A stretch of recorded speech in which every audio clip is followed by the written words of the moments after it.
Welcome dear students in AC Bridges. Today we are going to discuss measurement of frequency. After completing this topic you will be able to describe Wiens bridge. You will be able to recall the applications of Wiens bridge. You will be able to recall the limitations of Wiens bridge. अगर मैं examination point of view से बात करूं तो आपके examination में इस particular topic से आपका विंस ब्रिज एक्सप्लेन करने को कहा जा सकता है या फिर इस पे एक बेस्ड आपको सर्किट दिया जा सकता है जिसमें आपको सेकेंड आर्म, थर्ड आर्म और फोर्थ आर्म के पैरामीटर्स होंगे और आपको फर्स्ट आर्म के अननोन वैल्यूज आपको निकालना यानी कि फ्रीक्वेंसी का वैल्यू निकालना हो सकता है।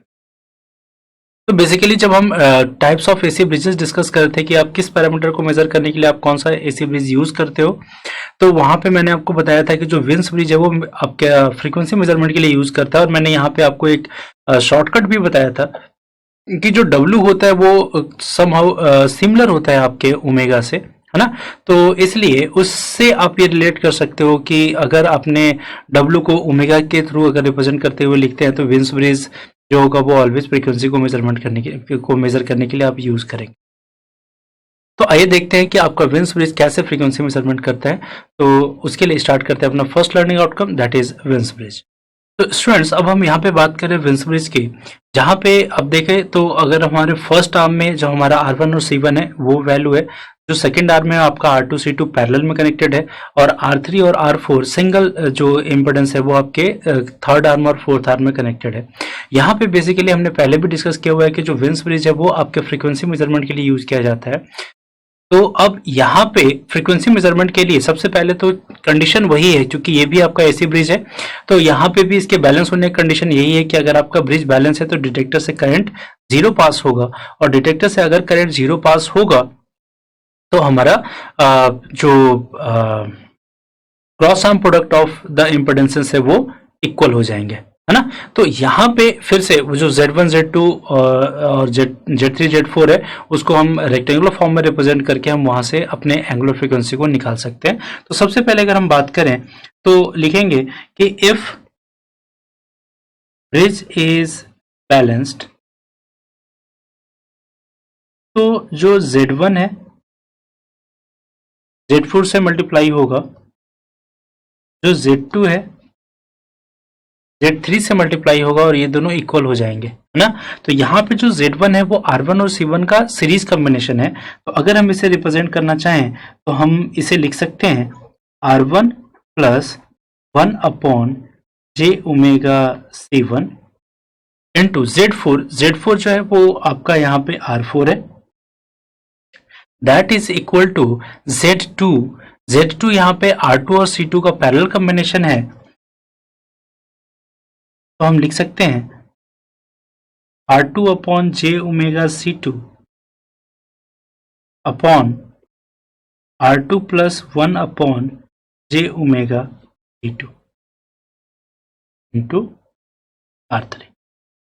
ठीक है, तो अब अगर हम यहाँ पे कैलकुलेशन करते हैं, ठीक है, तो इसको उसके पहले हम इसे सिंप्लीफाई करेंगे और भी सिंप्लीफाई करेंगे तो अभी भी ये आपका R1 plus 1 upon J omega C1 रहने देते हैं,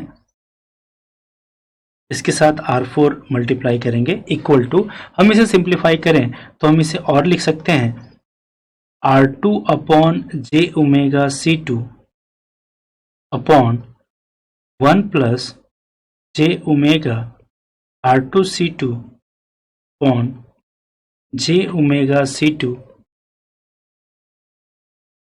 इंटू R3, जहाँ पे J ओमेगा C2 से कैंसल आउट होगा तो फाइनली हमें जो इक्वेशन मिलेगा वो मिलेगा R1 plus 1 upon J omega C1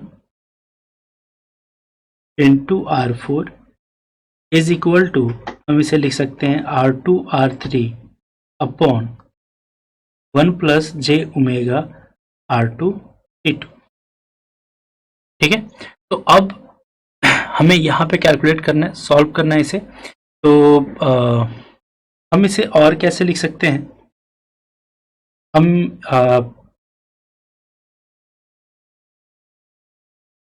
इधर भी अगर क्रॉस मल्टीप्लाई करते हैं तो हम इसे भी लिख सकते हैं 1 plus J omega R1 C1 upon J omega C1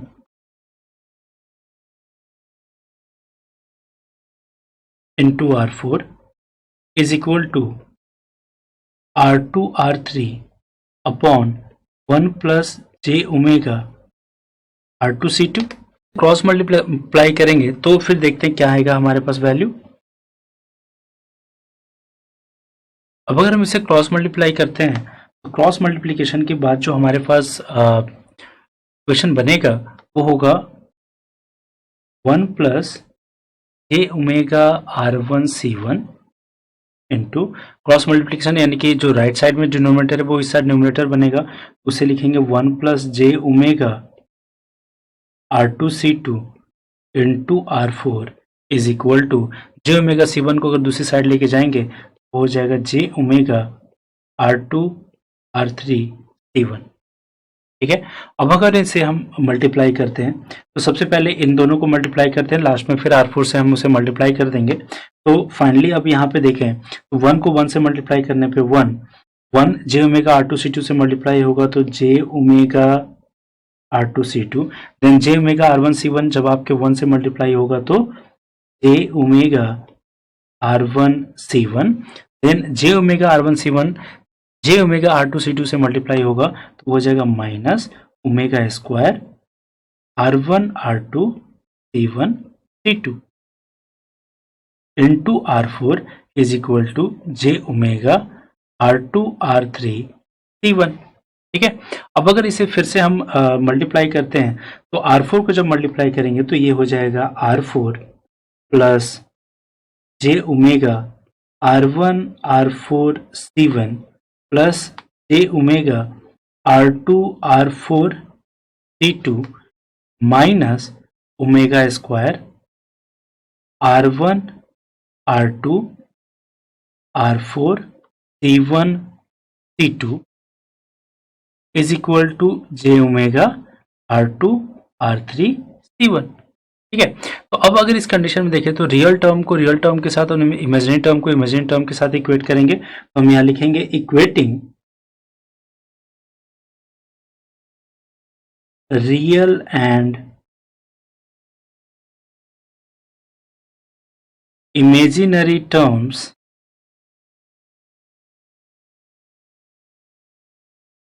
both sides we get। तो राइट साइड में जो रियल टर्म है वो कौन कौन सा है, R4 minus omega square R1 R2 R4 C1 C2 is equal to 0। ठीक है, अब दोनों में चूंकि R1 R4 जो हमारा वो कॉमन है तो ऐसे भी लिखे कि अगर हम इसको इक्वलिटी ऐसा कर दें, ये लिख सकते हैं ना omega square R1 R2 R4 C1 C2 is equal to R4, है ना। तो इस कंडीशन में देखो तो दोनों साइड R4 R4 है तो ये कैंसिल आउट होगा। कैंसिल आउट होने के बाद जो हमें इक्वेशन मिलेगा वो मिलेगा क्या, omega square R1 R2 C1 C2 is equal to 1। तो omega square is equal to 1 upon R1 R2 C1 C2। तो इसलिए हम यहाँ पे एंगुलर फ्रीक्वेंसी ओमेगा का वैल्यू निकाल सकते हैं 1 upon root under 1 upon root under R1 R2 C1 C2, ये होगा रेडियन पर सेकंड में। ये तो हमारा एंगुलर फ्रीक्वेंसी होता है। नॉर्मल फ्रीक्वेंसी जो होता है वो angular frequency equal to 2 pi f होता है। तो वहां से अगर हम f का वैल्यू निकालना चाहें सिंपल फ्रीक्वेंसी f, तो हम लिख सकते हैं 1 upon 2 pi root under R1 R2 C1, और ये जो आएगा वो हमें मिलेगा।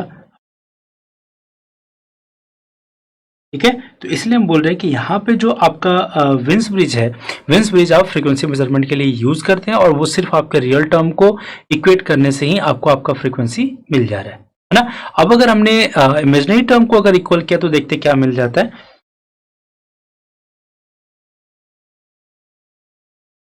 ठीक है, तो अब यहाँ पे अगर देखें तो लेफ्ट साइड में दोनों ही टर्म में चूंकि जे ओमेगा को कॉमन करके अगर हम दूसरी साइड से कट कर देते हैं तो हमारा जो इक्वेशन बनेगा वो क्या बनेगा, R1 R4 C1 plus R2 R4 C2 is equal to R2 R3 C1।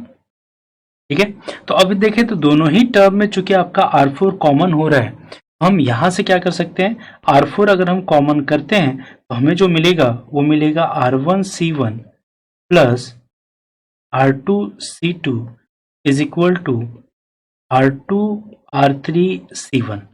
ठीक है, तो हम इस बार क्या कर रहे हैं कि R4 को दूसरी साइड भेज रहे हैं और R2 C1 को दूसरी साइड भेज रहे हैं।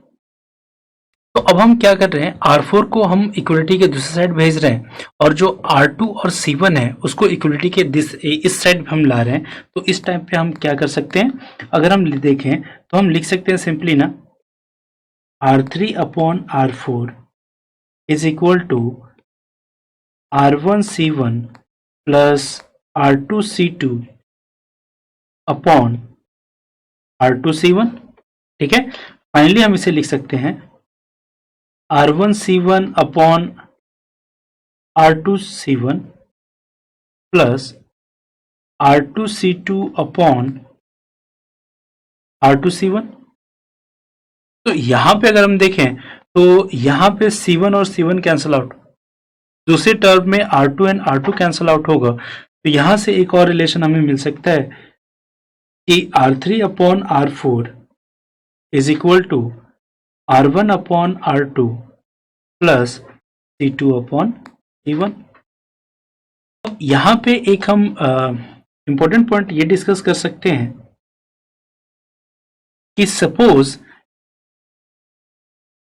जो आपका R1 है वो इक्वल है R2 के, और सपोज इसे हम R मान रहे हैं, एंड जो आपका C1 है वो इक्वल है C2 के, और जिसे हम कैपिटल C से हम डिनोट कर रहे हैं। ठीक है, तो इस केस में अगर देखा जाए तो हमें एंगुलर जो फ्रीक्वेंसी मिला था उससे हमने सिंपल फ्रीक्वेंसी का वैल्यू निकाला था 1 upon 2 pi root under R1 R2 C1 C2।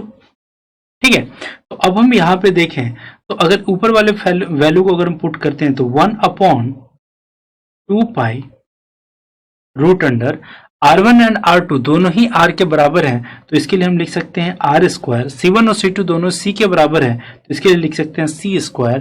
That is equal to हम लिख सकते हैं 1 अपॉन 2 पाई RC।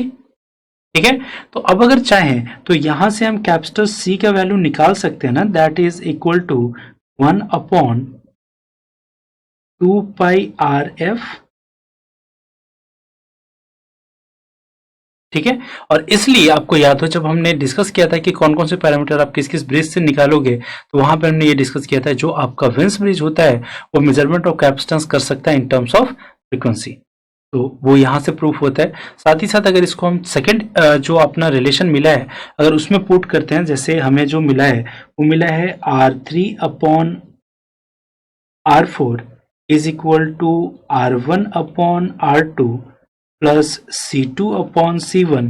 तो यहाँ पे अगर R1 is equal to R2 is equal to R है तो ये हो जाएगा 1, और C1 is equal to C2 plus C1 is equal to C2 is equal to C है, तो ये भी हो जाएगा 1। तो यहाँ पे हम बोल सकते हैं कि जो R3 और R4 का जो रेशियो मिलेगा वो हमें मिलेगा। So students, we have achieved our first learning outcome, that is Wien's bridge for the measurement of frequency, and I hope that you have understood it very well. So let's have a knowledge check.